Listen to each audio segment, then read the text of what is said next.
not. We want to talk about how our system is failing us and sending us on a path towards absolute misery. Michael Cole, I mean, the King will be aware that people have the right to protest. He'll be very aware of that.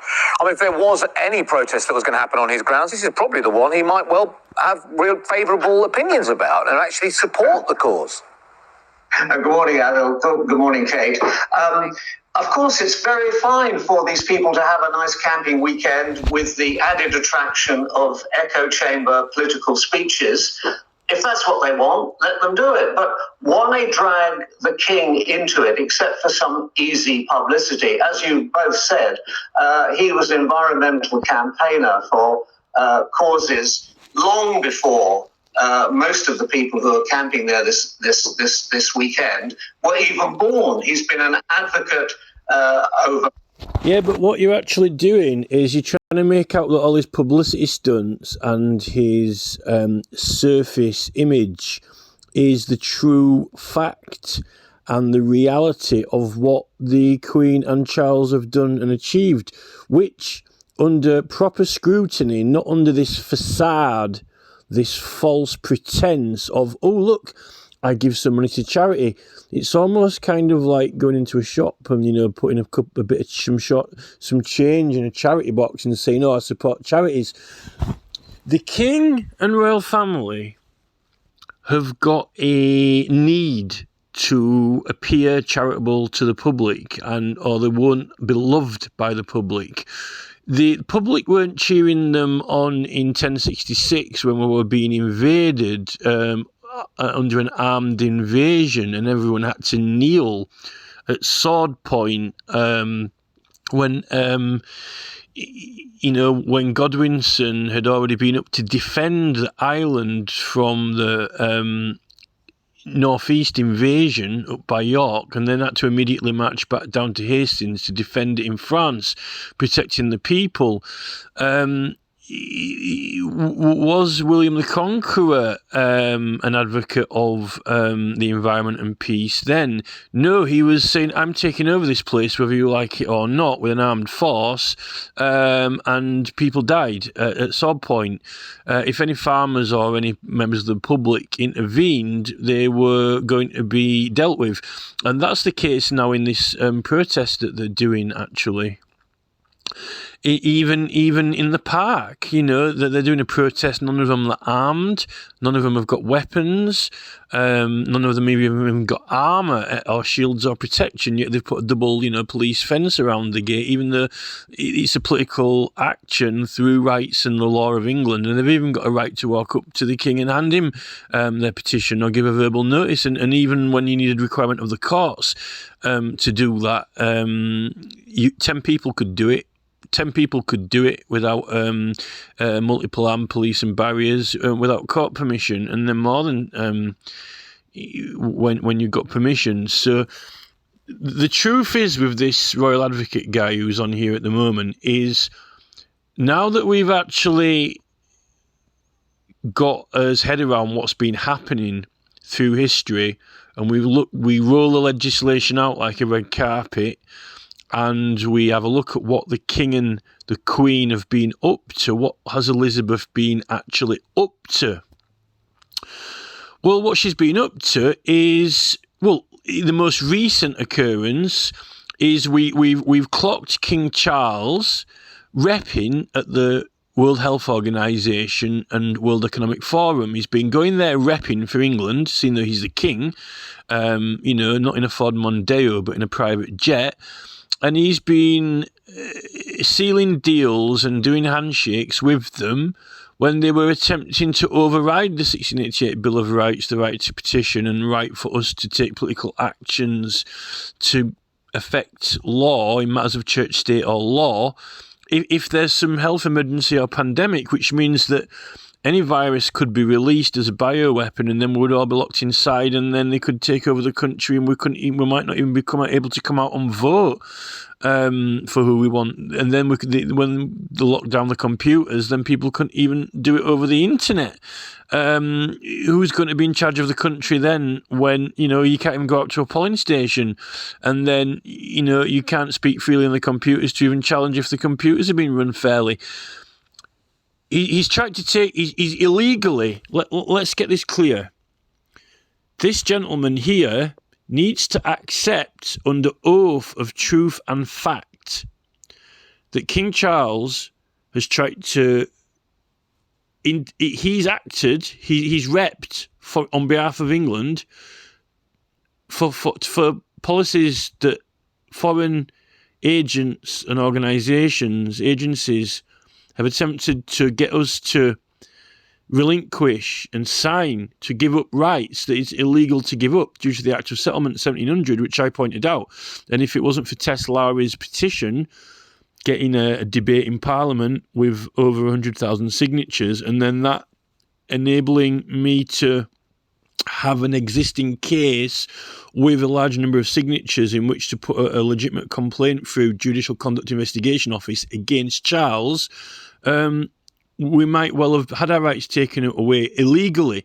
So Charles has acted illegally there. He was attempting to act criminally under law as king, right? And then now we know what's happening, what's going on. Let's look at this World Health Organization and this World Economic Forum. So the World Economic Forum, Ken Livingstone was deeply involved in the World Economic Forum when he was appointed this first new Mayor of London position. And under Tony Blair, Labour Party people, they're deeply... Tony Blair is World Economic Forum born and bred. And Keir Starmer prefers Davos to England. He prefers a foreign organisation and body. It's his preference to the rights and liberties and freedoms of England, which we're meant to be protecting, right? So these people are reeling with this group called the World Economic Forum. And that World Economic Forum, with its intimate connection to Ken Livingstone and Tony Blair, these are the people who introduced the congestion charge illegally against Magna Carta, because you've got the freedoms and liberties of London, right? That's illegal. The congestion charge is illegal. Now, has Charles acted to intervene in that and uphold his rights? No, he hasn't. And then we can go back further. What did his mother do? Well, his mother, Queen Elizabeth II, while he was actually alive in 1967, Queen Elizabeth II has repealed a lot of Magna Carta, including the Criminal Law Act, and also taken away the rights of the barons. All the barons in 1215 acted to try and strengthen their rights and privileges from the Charter of Liberties previously. And they thought that whole Magna Carta thing was actually, a lot of it was to protect the barons' own interests. And then Queen Elizabeth has claimed to have repealed all those rights, including the rest of the barons in the House of Lords, right, that they couldn't be judged by their equals. That was repealed, but yet, why did they continue to open Parliament every year with a Speaker's petition with a Chancellor saying that they're invoking all the rights and ancient privileges of the realm? All of them that have ever been made. They can't do, because they repealed them. And not only were they trying to take away immunity from even the other barons, that's another treasonous act against the Great Charter Magna Carta, which you can't do. Yeah, and then they noticed that when they were opening Parliament, they pretended that I hadn't done it. When they opened Parliament, they pretended that they hadn't even done it. Oh, they haven't been repealed because we're using them now. We're invoking them to open Parliament. Yeah, but you repealed them. Oh, well, no, we repealed them for everyone else to use. But, you know, we're repealing things that we don't want you to use, but only we can use them. No, that's not repealing them, is it? You know, it's pretending that you repealed them when you're actually still using them. Make your mind up. Well, have you repealed them or not? And this is joke. I mean, it's worse than comedy value. It's not incompetent. It's strategically planned. And then when you look at it, what was, we can't blame Elizabeth for this. Let's go even back further with the royal family. Everyone relies on Magna Carta for fair judgment of their peers. Yet they took the peers out of the lowest level of crime, the magistrates' court, which is where the majority of crime gets heard. Why wouldn't you want to be judged by your own peers in your own community with the first contact of crime in your own area? No, they planted justices in the local areas who aren't even schooled or educated in law, magistrates who don't even have a legal qualification. So when you go in there and when you're claiming rights or privileges, they don't even know what they are. They don't even understand them. That's worse than even peer judgment, because you're even removing judgment of peers. And by the way, you can't even have a judgment if you're using a political right, because all of the jury are meant to know what all the rights are. And you can't actually have a judgment because you don't face judgment if you're using a political right like privileges. We're being fleeced. They've actually removed peer judgment, put it up to a higher level. So if you want to appeal this Numpty they've put in place, magistrates, Mrs. Mr. Lewis and Miss Kouros and Aziz, who don't even understand or believe in the rights of this realm, and then don't even have legal qualifications, half of these magistrates, and few of the district judges do. They're groomed into a process. God knows what happens in the judicial training college, because some of them haven't got legal qualifications. So I don't know what they teach them in the judicial college.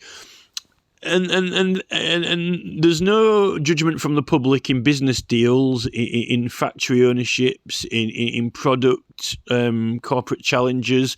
There's no opinion of the public at all in that. All these foods that are harming us health, which Extinction Rebellion wouldn't need to have a citizens' assembly. Really, isn't a jury of random members of the public in a civil case isn't that like an assembly of citizens? Aren't the citizens assembled, randomly selected in a courtroom? In a civil case, between Coca-Cola and Cadbury's, who's poisoning the environment the most? What's the most health hazard? This is the problem. And then we've got Tony Blair took away the judicial. Well, no, the judicial oath is meant to be that you can't make deals with judges. You can't negotiate justice. You can't do favours. I'll scratch your back, you scratch mine. I'll give you some information if you let me off, give me a more lenient sentence. Or I'll confess if you give me a more lenient sentence. Let's do a deal. Let's negotiate justice. That's actually illegal from the 1689 claim of right, because you get lots of abuses by authority, by military people, by basically threats. They not only used to torture people, but what it's doing is, it's not justice. Justice is a prescribed and rigorous professional process by which you collect evidence, assess it, apply the law, and then decide if someone's committed a crime or not. It's not there to negotiate or do deals, right? That's the thing. You don't do favours for each other in exchange for justice. And what Tony Blair's done is he's introduced a load of legislation for sentencing guidelines and so forth, where they're effectively negotiating. I'll give you information. I'll plead guilty. I'll bend. I'll do all these things if you go easy on me, right? That's illegal in England. It's not a legitimate system, because what they're actually doing is they're paying off judges, but not with money. What would you do if a villain went into a courtroom and he said, "All right, come on, I'll give you £1,000, and if you only put me away for 2 years, how's that?" And if the judge says, "Well, make it £3,000," well, he says, "I'll tell you what, I'll give you 5, and then you just fine me." Well, how much shall I fine you? Well, what's happening is you're bargaining with the judge, right? You're negotiating justice for money. But he's not using money, he's using information, right? Oh, I'll give you this information if you reduce my sentence. I'll give you some more information, or even change my plea, or whatever. This is completely and totally wrong. And it's how even now the police are holding common pleas over people's driving licenses, which is their livelihood. And people are just, confessing. A lot of people don't believe that they really broke the speed limit on purpose, or that they were doing it for work, for a schedule they had to keep to, which is actually a legitimate defence. And they're literally all getting caught, and they're being sent these threatening letters by police, and they're doing deals with police officers, pay this fine and we'll let you off, and so forth and so forth. That's not justice. And now the police have got so many fines. Since the 1980s or early 90s, the traffic and parking fines, and when they do catch criminals, which it is so perverted justice that they haven't even bothered going out after the real criminals who are hard to catch. The real ingenious criminals who are so difficult to catch are the ones who they can't catch and can't even find. So what they've done is the police aren't clever enough. They're not paranoid enough. They're paranoid. They're not. They're like these school teachers who don't really scrutinise or think. And in fact, the worst criminals are the ones who have actually made what they're doing is legal. And then you've got all these illegal policies on the platforms, like we can terminate an account for any reason or no reason, when you can't have that, because that means that they're saying that we could use an illegal reason, which they can't. So these are the criminals now. The real criminals are lawyers working for big platforms like, Mark Zuckerberg. Like, who might that be? Oh, well, Nick Clegg, Sir Nick Clegg.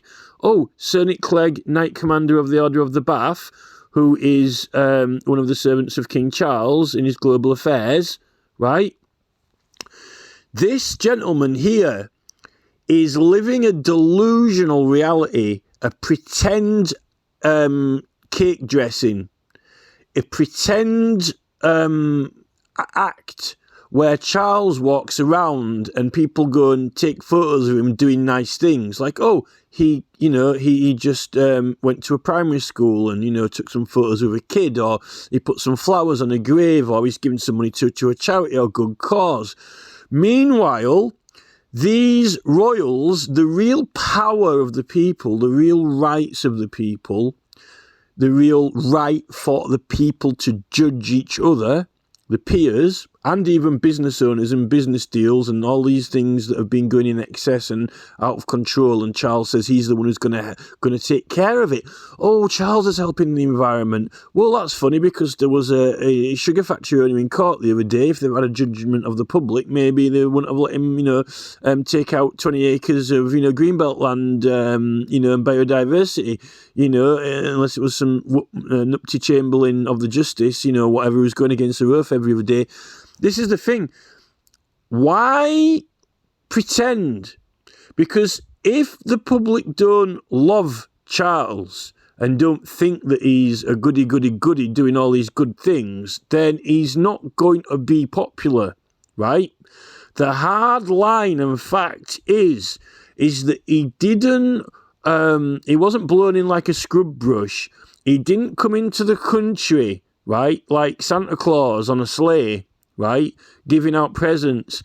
They came in armed with weapons, and they said, we're in charge now, or you're going to be killed. We're going to fuck you, right? Where was the cameraman then? Where was the cameraman and the news report? Some of these news reporters that have probably been going, oh, look, it's, Putin.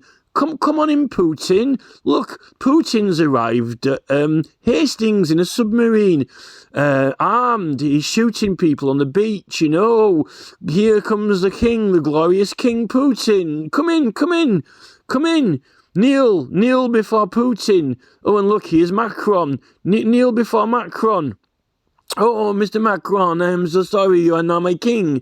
Come and take all our money and devalue all our goods so they're now worth half as much, if and we'll all sign up to, Amazon Prime, or else we'll get ripped off by, USPS, getting charged, triple the postage money or whatever. This is the problem. It's pretend. You're pretending to do nice things to look good in order to be popular. Otherwise, you aren't going to be popular. People aren't going to like it. But we're under no illusion. All of the rights and privileges and the Constitution, which has been built up, these people, Elizabeth II, Charles, right? Victoria, they've been out with a hammer and chisel, and they've been chiseling off everything that we've tried to hold them to and maintain that gives us the power to act. And in the meantime, we've been fed up like dopey mice, and they've taken away all our rights and all the legal principles which made a which constituted a fair trial. And they've cheated us out of them. And I think that they've been primarily orchestrated and involved in it. I don't think Tony Blair did it by himself. I don't think Gordon Brown did it by himself, because they've all been sworn into these peculiar Privy Council oaths where apparently the king can do no wrong. I actually think these news reporters are sworn into it. I mean, this guy we've got up here now, this guy. Climate change and global warming. You see, this is it. This guy, they're sworn in to these Privy Council style attitude, which is, Charles can do no wrong. Charles hasn't done anything wrong. This guy here who's in this interview, if Charles walked up to him and nutted him, he'd probably say that, oh, thank you, Your Majesty. Is this a new kind of honour you bestowed on me? This is the problem.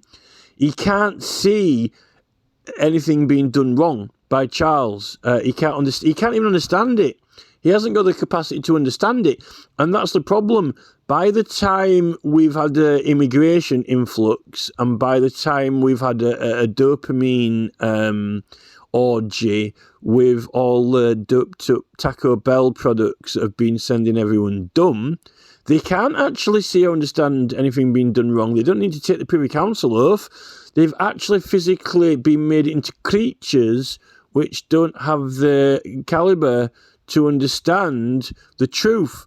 And then we end up arguing because you've got all these numpty-dupties who are just deeply engrossed in pop music and Simon Cowell and, the DMC National Kamala Harris Convention, and they're wanting to get on TV and they're wanting to be popular and they're wanting to get all these honours and awards and Oscars and so forth. They're so embroiled in the carnival of social stroking that the truth of the fact behind it is not even within their capacity to understand. And while the chisel has been chiseling away, and then, Charles is holding it behind his back, going, I've done anything wrong here. I'll ask my Privy Council. Did you see me do anything wrong? Did you see me chisel anything off here wrong? Oh, no, how could you do anything wrong, Your Majesty? Because you can never do anything wrong. We wouldn't even be able to understand it if you could. This is the problem. You just gave some money to charity the other day, so you must be good. It's kind of like, it's almost kind of like if Putin was walking around with his army in England, giving out chocolates and sweets, or, saying, we're going to save the environment after we've taken over you, after we've taken all your rights away, or apparently, you're all too dangerous to have rights. We're all too dangerous to be armed and defend ourselves. Now, rights are too dangerous. You can't have rights to say what you want or anything because, it's too dangerous. So, now you can barely even, you can't defend yourself. And, you're lucky to get a defence against one of these police chief camera setups because you're not allowed to use the duty solicitor, even though it's a felony because they're trying to take your driving licence off you, which is your livelihood. But you're not even entitled to a duty solicitor, which is kind of ridiculous, really. Just criminals. They're criminals. Complete and total charlatans. That's the problem. And Extinction Rebellion fall for it. And they're not even using their political rights fully or properly. They're spreading misinformation about political rights.